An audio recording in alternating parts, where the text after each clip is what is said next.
Gadis Lugu, Diary Senja. Setelah kejadian itu, aku benar-benar sudah tak bisa mengingatnya lagi. Hari itu, saat senja tiba-tiba melambai jauh, aku lihat wajahnya dari balik tembok rumahku. Di sampingku, orang-orang sedang asik sendiri, menggendong anaknya, bermain lompat tali, dan seperti kehidupan-kehidupan yang wajar. Mereka tak memahami apa yang ada di pikiranku. Siapa yang peduli lagi ketika diriku sendiri terkadang merasa risih dan benci? Banyak teman-temanku menganggapku tidak waras. Memang aku sangat pendiam. Tapi jauh di lubuk hatiku, aku simpan kehangatan-kehangatan yang mereka butuhkan. Kenapa pula mereka menilaiku hanya dari satu sisi? Sehingga muncullah anggapan-anggapan jika diriku adalah sosok aneh yang suka mengigau dan berimajinasi sendiri. Teman-temanku sering menertawakanku. Bahkan mereka juga sering dengan gampangnya menghinaku di hadapan teman-teman yang lain. Karena itulah, lambat laun diriku menjadi seperti ini. Tak ada cinta, tak ada keberanian, tapi sangat banyak di hatiku rasa ikhlas yang tersimpan sejak lama. Tuhan sepertinya telah mengaturku untuk begitu, menjadi manusia yang seutuhnya sabar dan ikhlas. Senja seperti biasa, aku melihatnya dari kejauhan. Sosok gadis berwajah manis, dengan rambut lurus berponi dan kulit putih yang wangi. Aku mengetahui namanya dari seletingan teman-teman adalah Anissa. Nama yang sungguh harum, nama yang sungguh tak bisa aku lepaskan dari tidur malamku. Akhir-akhir ini, ia selalu mampir ke dalam mimpiku. Sampai-sampai tadi malam, aku bermimpi tentangnya sedang bersetubuh. Oh, betapa nikmat mimpi tadi malam itu, yang menjadi bagian dari kesempurnaan hari-hariku. Kata teman-teman, dia adalah gadis yang pemalu, sangat pemalu, sampai-sampai tak ada yang ia sapa selain teman terdekatnya. Tapi apa daya, aku hanya laki-laki yang buruk rupa dan buruk keberanian juga.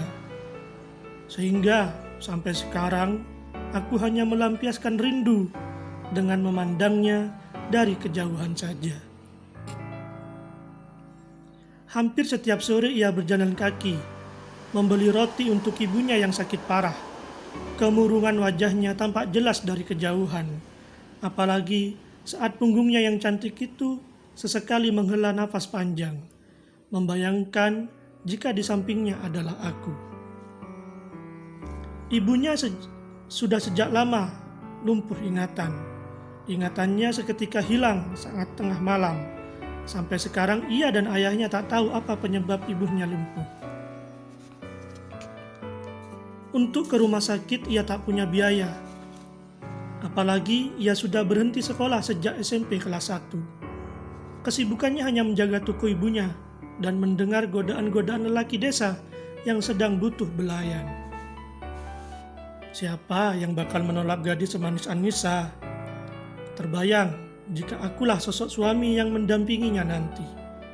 Aku bakal berjanji untuk setia sampai mati. Oh, meski sampai sekarang janji itu masih tak menjadi kenyataan. Keberanianku tak sampai setengah dari kejantananku. Tubuhku yang gemuk adalah alasan kenapa aku malu mendekatinya. Tapi apakah fisik adalah sebuah keharusan dalam bercinta? Ini bukan urusan cinta saja, tapi harga diri sebagai laki-laki yang perjaka. Setiap mampir ke tokonya untuk beli-beli, aku sempatkan mengajaknya berbicara. Ia hanya menjawab sekenanya saja, seperti enggan atau bahkan risih denganku. Karena tanggapannya yang tak sempurna, itulah aku menjadi tak percaya diri. Bukannya kebahagiaan, tapi hinaanlah yang datang sekali lagi. Meski ayahku selalu memberiku nasihat jika cinta tak butuh apapun selain ketulusan jiwa dan raga. Sungguh patriotik sekali perkataan ayahku itu. Apakah aku percaya? Tidak, aku tak mempercayainya. Di zaman seperti saat ini, materi adalah kewajiban untuk menunjang kebahagiaan. Apalagi gaya hidup yang mewah, yang akhirnya membuat kebutuhan semakin meningkat. Pernah suatu kali aku bertanya padanya tentang sebuah hubungan yang berdasarkan cinta saja. Jawabannya malah membuatku terkejut. Ia menjawab dengan mata yang sedikit layu dan mengkantong itu. Hubungan dengan cinta hanya akan membuat derita. Sudah cukup aku miskin, bukan hanya bermodal tampan dan cinta. Pasanganku harus bermodal juga untuk menghidupi aku dan kedua orang tuaku. Apalagi ibuku. Seketika aku diam, menundukkan kepala dan berjalan pergi meninggalkannya dengan keadaan gusar dan merana. Apalah daya diriku jika jawabannya seperti itu. Semuanya tak ada di dalam diriku. Kriterianya luput sasaran juga. Akhirnya aku putuskan sejak saat itu hanya memandangnya dari kejauhan dan tersenyum pasi saat ketika bertemu dengannya. Aku bukannya menjadi sosok yang pesimistis. Aku hanya menjadi realita. Realita itu ternyata penting untuk dipahami. Agar kita semua tak jatuh terlalu sakit dari ketinggian cita-cita dan harapan. Tak ada harapan lagi selain keajaiban datang seperti kisah-kisah yang sering diceritakan ibu saat aku kecil.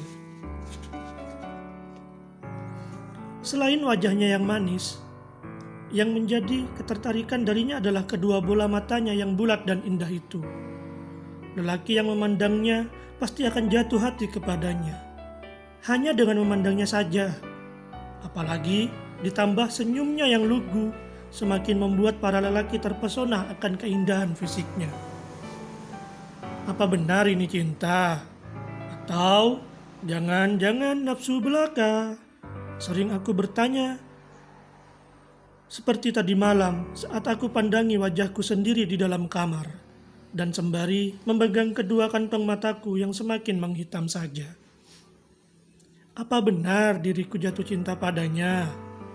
Apakah benar ini cinta?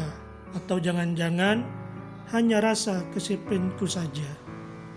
Atau jangan-jangan ini adalah masa-masa puber yang wajar dirasakan remaja-remaja di luar sana? Umurku yang masih 18 tahun adalah sebuah kenyataan jika nafsu benar-benar sedang berada di dalam puncaknya. Masa-masa di mana aku sering membayangkan dirinya tidur di sampingku sembari membelai rambutku yang kucel ini. Hal yang lebih parah adalah aku sering membayangkan dirinya di dalam kamar mandi. Sampai-sampai ayah sering menegurku kalau lelaki tak boleh mandi melebihi 10 menit. Aturan dari mana itu? Padahal kata guru biologiku, mandi itu harus bersih dan satu cara agar bersih adalah mandi agak lama. Ayahku terlalu kaku. Hal itulah yang membuat ibu sering bersabar ketika menghadapi ayah. Selain kaku, ayah juga seorang pemalas. Kerjaannya hanya membaca koran. Alasan dari ayah adalah membaca merupakan pintu mengenal dunia. Mengenal dunia itu tak melulu dari buku, tapi juga dari fakta lapangan, yaitu realitas kehidupan ini. Itulah kenapa ibu selalu menasehatiku untuk tangguh dan tak malas bekerja. Karena memang itulah tanggungan laki-laki, mencari uang untuk makan. Hanya itu tentu tidak. Hal yang lain adalah membuat keluarganya menjadi sederhana namun sempurna. Setelah itu, aku benar-benar tak mengingatnya. Kata-kata itu sering aku ucapkan tanpa disengaja, bahkan di luar keadaan sadarku. Hanya muncul dengan normal, tanpa maksud apa-apa. Untuk apa? Aku saja tak paham, apalagi diri di luar diriku ini.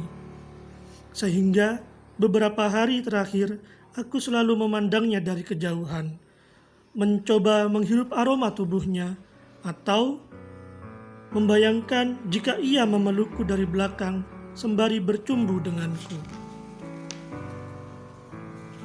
Apakah mungkin aku sedang terobsesi dengannya?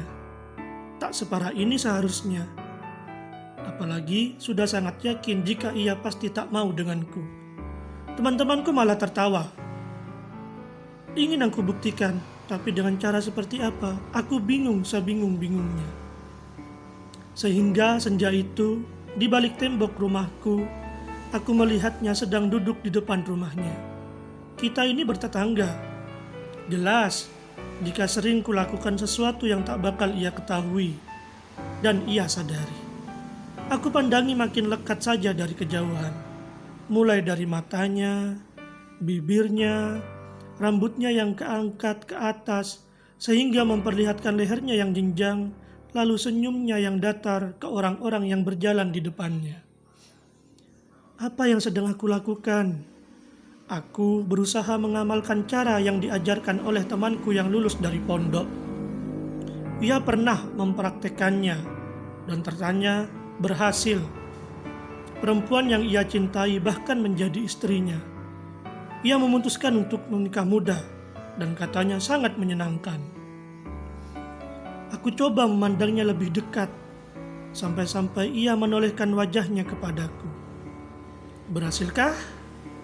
Ia masih memandangku kaku dan tak mengedipkan kedua matanya. Sangat indah matamu, Anissa. Ia tersenyum manis dengan menempelkan jari-jarinya ke dagunya yang putih itu. Apakah berhasil? Sangat manjur kalau ternyata berhasil. Dengan gagah aku menghampirinya. Berjalan penuh kebahagiaan. Ia tetap saja memandang mataku dengan kaku. Aku duduk di sampingnya dan mencoba sedekat mungkin dengan tubuhnya itu. Ia memakai paduan baju yang lugu, berwarna pink dan celana pendek yang memperlihatkan belahan pahanya yang ranum itu. Inilah milikku saat ini. Anissa, gadis desa yang diperebutkan oleh perjaka-perjaka. Dengan ini, aku satu langkah daripada teman-temanku. Tak perlu ramai-ramai. Cukup senja dan waktu yang menampakkan keceriaannya. Aru? Iya, Anissa. Kamu tampan. Hah? Aku menjadi kaget karena ternyata manjur benar apa yang telah temanku berikan kepadaku itu. Seketika Anissa menggenggam tanganku erat. Ia membawaku ke dalam rumahnya. Wow, untuk apa? Ternyata untuk menemui ibunya dan berusaha mencium bibirnya yang indah itu di hadapan ibunya yang tertidur ketika senja. Aku tahu ini tak boleh, tapi memang benar jika gairah cinta adalah nafsu belaka. Tapi tak apalah, cinta adalah nafsu dan nafsu adalah cinta yang sejati ada. Aku bahagia, tertawa, dan lupa akan azan yang bersuara. Kamu boleh memakainya, cukup sekali dan seumur hidup.